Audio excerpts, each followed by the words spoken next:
ये आपका quick revision चल रहा है, यानी आपके टर्म 1 के बोर्ड एग्जाम की फुल तैयारी इस चैप्टर में चल रही है। इससे पहले हमने सप्लीमेंट्री बुक के 2 चैप्टरों की वीडियो प्लेलिस्ट में आप देख सकते हो, और इससे गद्य वाली वीडियो भी आप देख सकते हैं।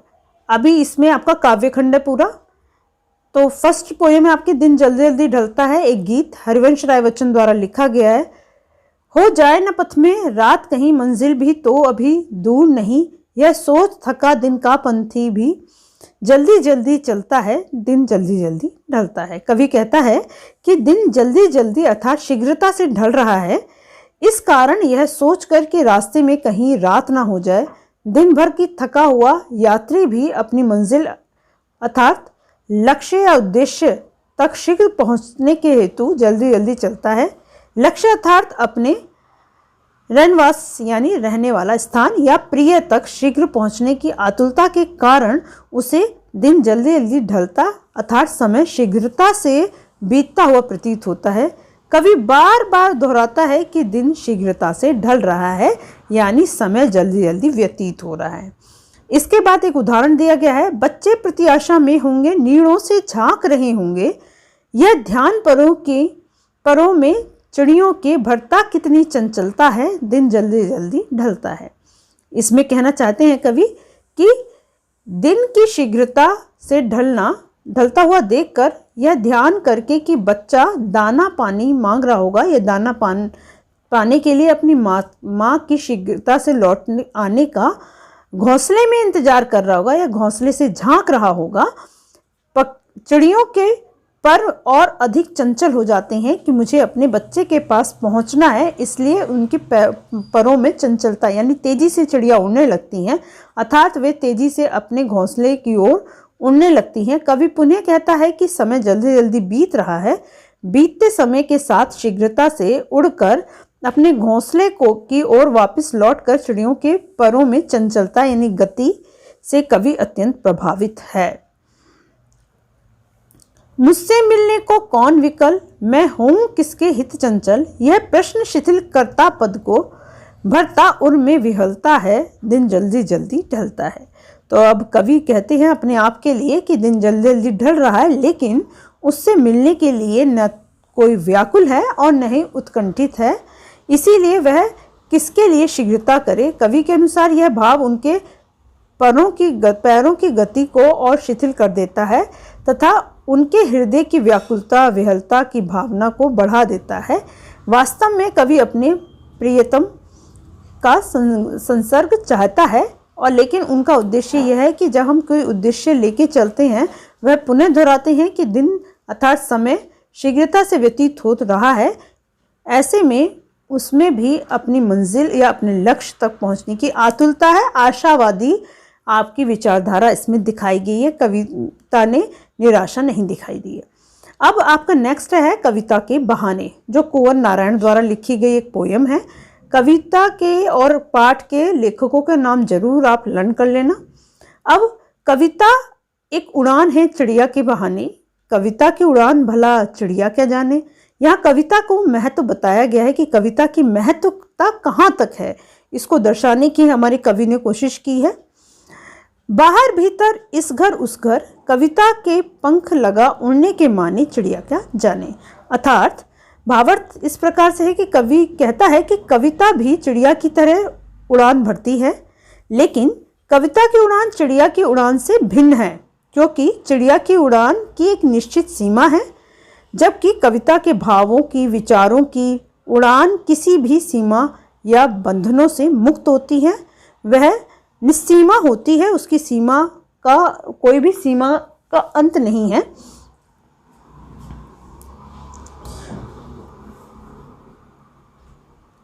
वह अनंत उड़ान भरती है। इसी कारण कवि आगे कहता है कि बाहर भीतर सब घरों में कविता के भाव रूपी पंख लगाकर उड़ने का अर्थ चिड़िया भी नहीं जानती है और समझ नहीं सकती है। वास्तव में कविता में कवि की असली कल्पना के पंख लगे होते हैं, अतः कविता के पंखों की समता चिड़िया के पंख नहीं कर सकते हैं। कविता एक खिलना है फूलों के बहाने, कविता का खिलना भला फूल क्या जाने। बाहर भीतर इस घर उस घर बिना मुरझाए महकने के माने फूल क्या जाने। तो पहला उदाहरण उन्होंने कविता का उदाहरण दिया था एक चिड़िया के द्वारा, उसकी उड़ान के द्वारा। दूसरा उदाहरण दिया है फूलों के द्वारा, लेकिन उससे भी ऊंची उन्होंने कविता की उड़ान और कविता की महकने को बताया है। अब इसका भावार्थ कुछ इस प्रकार से है। कवि कहता है कि कविता का खिलना फूलों के खिलने की तरह ही है, लेकिन कविता के खिलते और फूलों के खिलने में एक सूक्ष्म यानी छोटा सा अंतर है कि वह यह है कि फूल के खिलने के बाद उसके जीवन अर्थात तत्पश्चात मुरझा के समाप्त होने की परिणति, एक वर्ड यूज़ किया गया था आपकी बुक में, तो वो याद रखना कि उसकी परिणति निश्चित है। समाप्त हो जाने की एक निश्चित अवधि व नियति होती है, जबकि कविता एक बार विकसित होकर जीवन पाकर अमर और अमिट हो जाती है। इसी वजह से कवि कहता है कि कविता के खिलने का मर्म फूल भी नहीं जान सकता।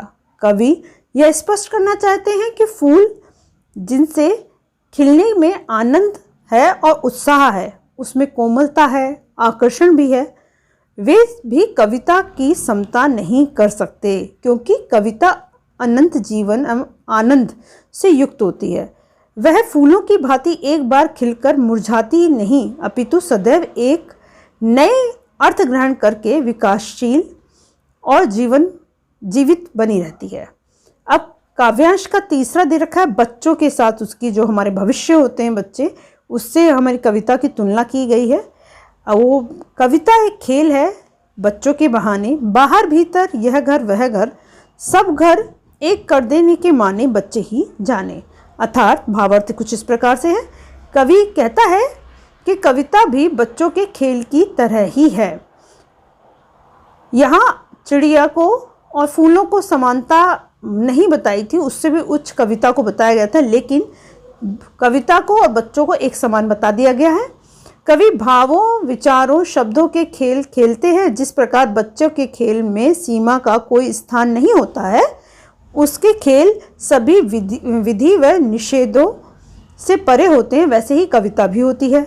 बच्चों में भविष्य है, विकास की असीम संभावनाएं और उमंग, उत्साह एवं क्षमताएं हैं। उसी तरह कविता में भी अर्थ की व्यापकता, संभावनाएं हैं और उसमें रचनात्मक ऊर्जा भी है, क्योंकि बच्चे हमेशा रचना करते रहते हैं। इसी प्रकार कविता भी तरह तरह से रचनाएं करती रहती है।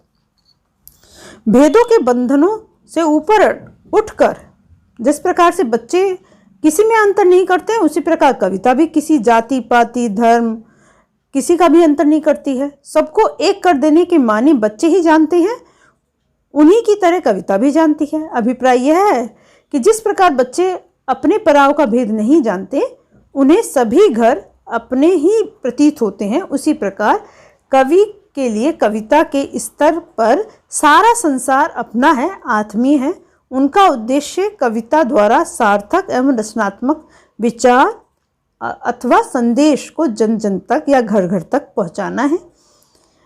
अब आपकी नेक्स्ट कविता है कैमरे में बंद अपाहिज, जो रघुवीर सहाय द्वारा लिखी गई है और इसमें इसे व्यंग करा गया है। दूरदर्शन या उन दिखावट वाली संस्कृति को व्यंग किया गया है जो कि अपने लाभ के लिए दूसरों की दुर्बलताओं का भी लाभ उठाते हैं। तो हम दूरदर्शन पर बोलेंगे, हम समर्थ शक्तिवान, हम एक दुर्बल को लाएंगे एक बंद कमरे में, उससे पूछेंगे तो आप क्या अपाहिज हैं? तो आप क्यों अपाहिज हैं? आपका अपाहिजपन तो दुख देता होगा, देता है। कैमरा दिखाओ इसे बड़ा बड़ा।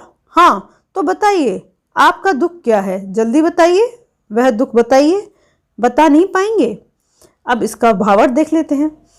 दूरदर्शन पर एक शारीरिक विकलांगता के शिकार व्यक्ति का साक्षात्कार लेते हुए, साक्षात्कार होता है इंटरव्यू, वो एक विकलांग व्यक्ति का साक्षात्कार ले रहे हैं, इंटरव्यू ले रहे हैं। पत्रकारों की क्रियाकलापों की संवेदनहीन, एक वर्ड यूज गया संवेदनहीनता, अगर एमसीक्यू में आएगा तो इस संवेदनहीनता को दर्शाया गया है, पत्रकारिता को दर्शाते हुए कवि कहते हैं कि एक पत्रकार के तौर पर हम दूरदर्शन पर बोलते हुए एक कमजोर व्यक्ति को एक बंद कमरे में ले आते हैं। हम उस व्यक्ति से ज़्यादा समर्थवान एवं शक्तिशाली हैं, जबकि वह व्यक्ति अपाहिज है।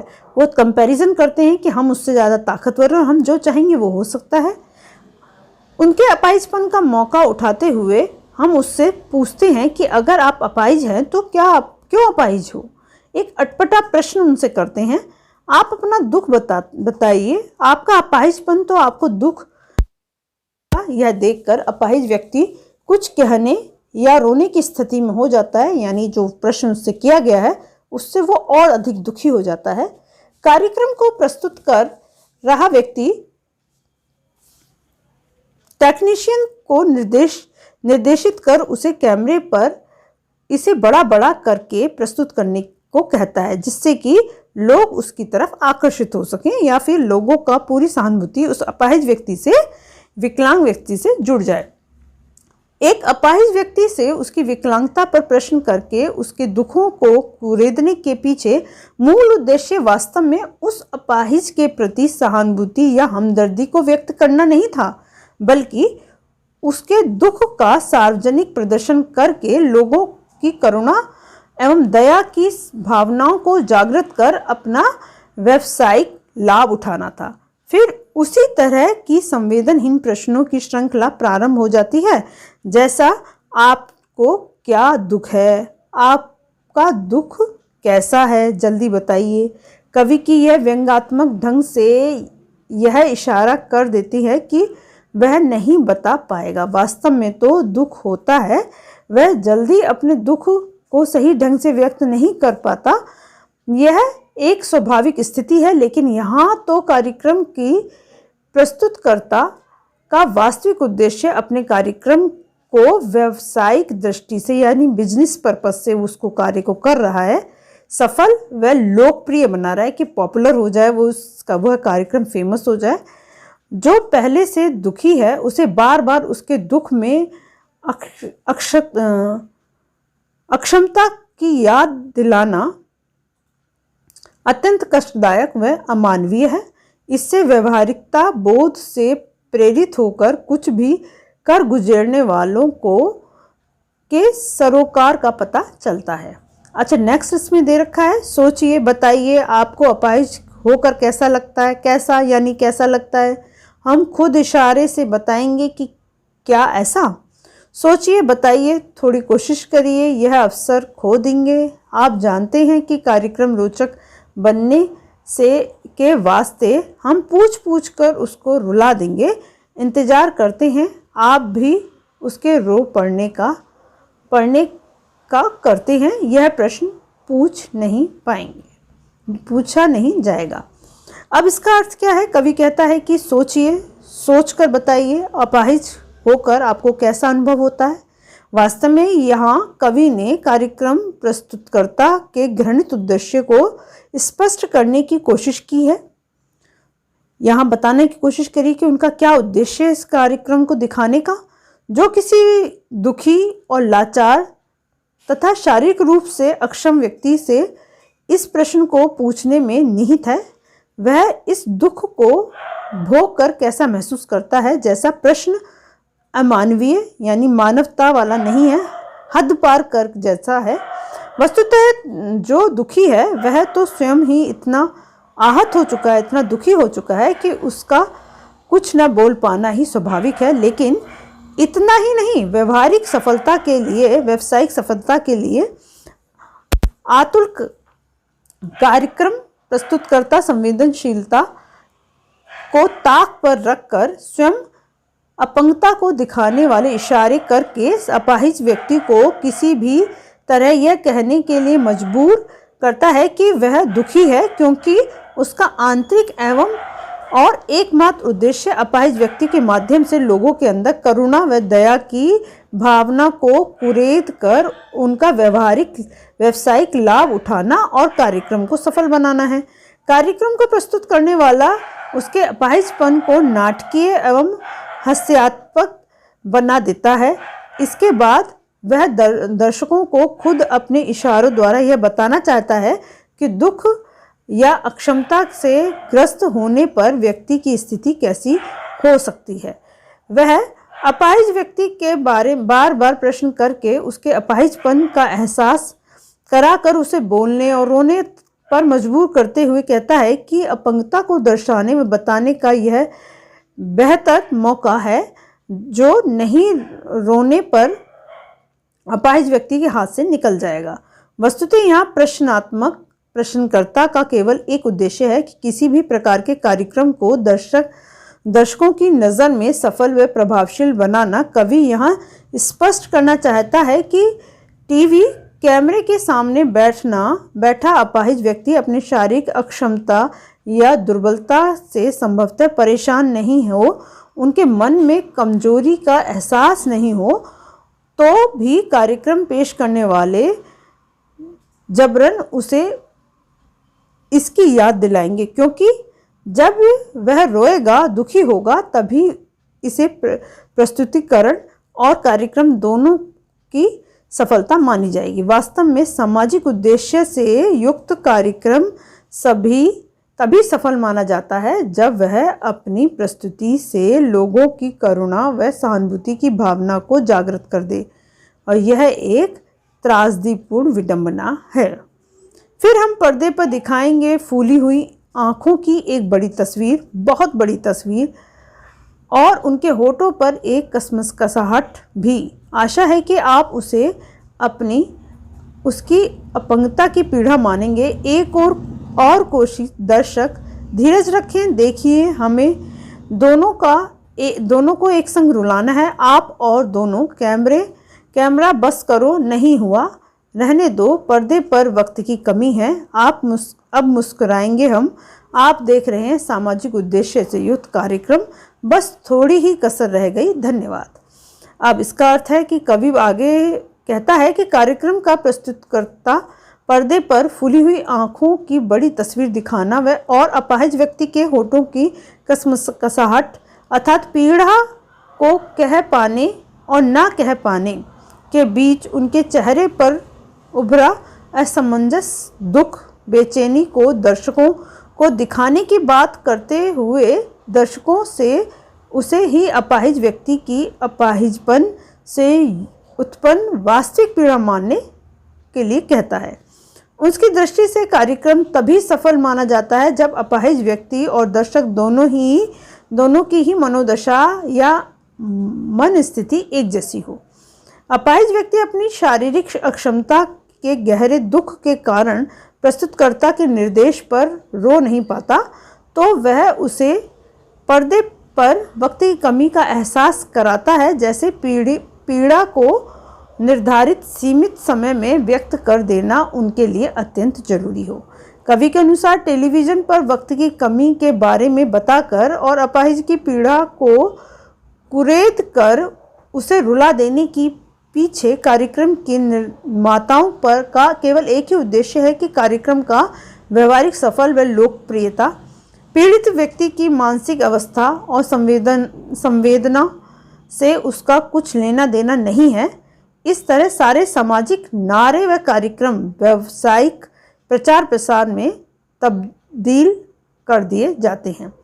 एक संवेदनशील समाज के लिए यह अत्यंत खतरनाक और भयावह स्थिति है, क्योंकि इससे अमानवीय एवं त्रासद स्थिति पैदा हो जाएगी जो सभ्य समाज एवं संवेदनशील मनुष्य दोनों के लिए समान रूप से कष्टदायक है। इस प्रकार से उन्होंने टेलीविज़न के माध्यम से इसको सिद्ध किया है। अब नेक्स्ट और लास्ट आपकी है सहर्ष स्वीकारा है, गजानन माधव मुक्तिबोध द्वारा लिखी गई है पोयम है, तो इसको देख लेते हैं। जिंदगी में जो कुछ है, जो भी है, सहर्ष स्वीकारा है, इसलिए कि जो कुछ भी मेरा है वह तुम्हें प्यारा है। गर्वीली गरीबी यह ये गंभीर अनुभव सब, यह विचार वैभव सब, दृढ़ता यह भीतर की सरिता यह अभिनव सब मौलिक है, इसलिए कि पल पल में जो भी जागृत और अपलक है संवेदन तुम्हारा है। तो भावार्थ कुछ इस प्रकार से कवि ने स्पष्ट किया है। अगर आप इसका भावार्थ लाइन बाय लाइन जानना चाहते हैं तो आप चैनल में मेरे प्लेलिस्ट में जाकर उसको देख सकते हैं। तो भावार्थ कुछ इस प्रकार से कवि ने स्पष्ट किया है कि उसने अब तक अपने जीवन में जो भी उपलब्धि हासिल की है, उसे जो भी प्राप्त हुआ है उसे उसने खुशी खुशी स्वीकार किया है, चाहे वह गरीबी हो, चाहे अनुभव या विचार हो जो कि वो अपने कविता में प्रस्तुत कर रहा है, बाहर की दृढ़ता हो या अंदर की तरलता हो, सॉफ्टनेस जिसे बोल देते हैं, ये सब उसके लिए नए हैं, अभिनव हैं और मौलिक भी हैं। ये सभी सामान्य नहीं है बल्कि विशिष्ट हैं। यह गरीबी गर्वीली है और स्वाभाविक प्रदानीय है।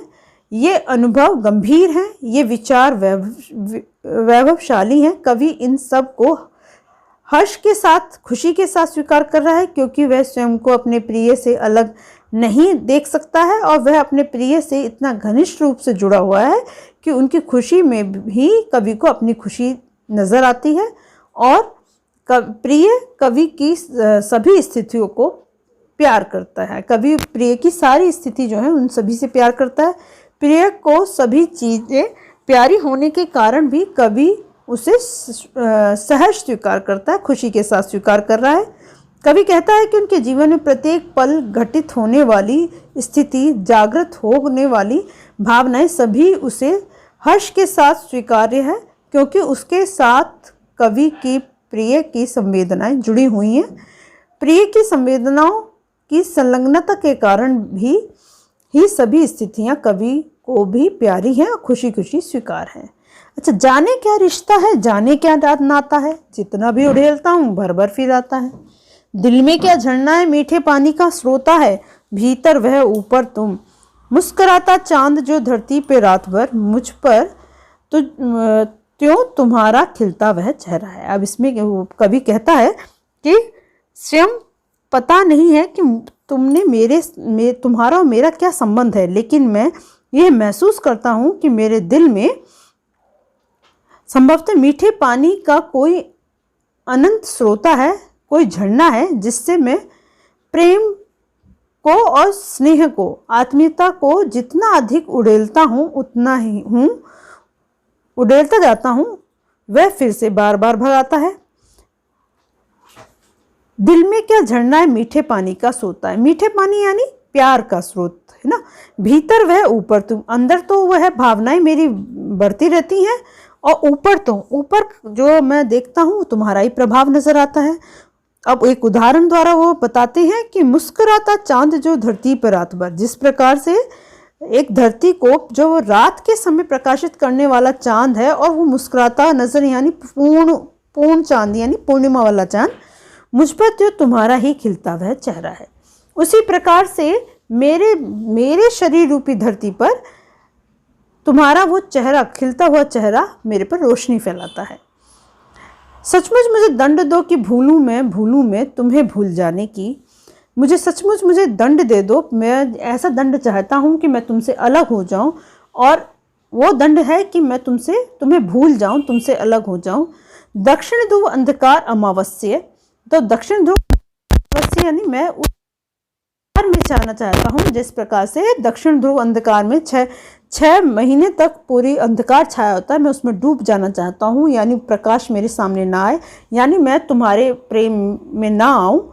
शरीर पर, चेहरे पे, अंतर मन में पालूँ मैं उसका असर इतना चाहता हूँ कि तुम्हें मैं पूरी तरह से भूल जाऊँ। शरीर पे, चेहरे पर और अंतर मन यानी आत्मा तक मैं तुम्हारा कोई प्रभाव मेरे अंदर ना रहे। झेलना इसलिए कह रहे हैं कि जब हम किसी वो उनसे प्रेम करते हैं और उनसे अलग होंगे तो उसका उन्हें दुख जो होगा, वो दुख जो झेलना पड़ेगा, इसलिए उन्होंने उसका वर्णन किया है। उसी में नहा लूँ मैं, और नहाने का मतलब पूरी तरह से अपने शरीर पर उसका असर हो जाए। इसीलिए कि तुमसे जो परिवेष्टित, आच्छादित रहने का रमणीय यह उजाला अब सहा नहीं जाता है। और यह सब मैं कार्य इसलिए करना चाहता हूँ कि परिवेष्टित, यानी चारों तरफ से वेष्टित, तुम्हारे चारों तरफ से जो तुम्हारी यादों ने मुझे घेर रखा है, आच्छादित, पूरी तरह से छाया बना कर रख रखी है, मैं पूरी तरफ से ऊपर नीचे से तुम्हारे इस प्रेम से, इस यादों से जुड़ा हुआ हूँ। रमणीय यानी प्यारा, यह उजाला अब सहा नहीं जाता है, मुझसे यह सहा नहीं जा रहा है, नहीं सहा जाता है। यहाँ 2 प्रभाव दिखाने की कोशिश की है कि नहीं सहा जाता, नहीं बिल्कुल भी सह नहीं पा रहा हूँ। ममता के बादल की मंडराती कोमलता भीतर तक पिराती है, और तुम्हारे ममता यानी प्रेम प्यार की जो प्यार रूपी जो बादल है वो पूरी तरह से वो कोमलता मेरे को अंदर तक मेरे असर डालती है। कमजोर और अक्षम अब हो गई है आत्मा ये, और मेरी जो ये आत्मा है पूरी तरह से कमजोर पड़ गई है, अक्षम यानी बिना कार्य करने वाली रह गई है। छटपटाती छाती की भविष्यता डराती है। तो कमजोर होने के कारण, कोई कार्य तुम्हारे बिना ना करने के कारण मुझे ऐसा लगता है कि जीवन में मैं आगे बढ़ ही नहीं पाऊंगा, और भविष्य में हो सकता है कि मैं कोई कार्य तुम्हारे बिना ना कर पाऊं, इसीलिए बहलाती सहलाती आत्मीयता बर्दाश्त नहीं होती है। और तुम्हारी ये प्यार है, बहलाना सहलाना आत्मीयता मुझे बर्दाश्त नहीं हो पा रही है, मैं इसको सहन नहीं कर पा रहा हूँ। अब मैं तुमसे अलग रहना चाहता हूँ, अपने जीवन में संघर्ष करना चाहता हूँ। सचमुच मुझे दंड दो कि हो जाऊं पाताली अंधकार की गुफाओं में विवरों में। तो वो कह रहे हैं कि मुझे अब ऐसा दंड चाहिए कि मैं पाताल, पहले तो उन्होंने दक्षिण ध्रुव अंधकार पृथ्वी के ऊपर उन्होंने दंड मांगा है, उसके बाद पाताल में धरती के अंदर दंड मांगा है। वहाँ के जो छिद्र हैं, वहाँ के जो गुफाएं हैं, उसके अंदर अंधकार में डूबना चाहते हैं। धुओं के बादलों में बिल्कुल मैं लापता। अब मैं वो चाहते हैं कि धुओं के बादल या धुआं रूपी बादल का मतलब काले बादलों में, जहाँ उन्हें कुछ भी दिखाई ना दे, उसमें वो खोना चाहते हैं। लापता कि वहाँ भी तो तुम्हारा ही सहारा है। अंत में वो लास्ट में जिस बात को उठाई थी उसी बात में आकर रुक जाते हैं और कहते हैं कि अरे लापता भी अगर मैं हो रहा हूँ तो मुझे तो, जब मेरे को हर चीज़ में तुम्हारा ही एहसास होता है दुख दर्द में, तो वहाँ पर भी मुझे तुम्हारा ही सहारा महसूस होगा। इसलिए कि जो कुछ भी मेरा है या मेरा होता सा लगता है या होता सा संभव है, सभी वह तुम्हारे ही कारणों के कार्यों का घेरा है।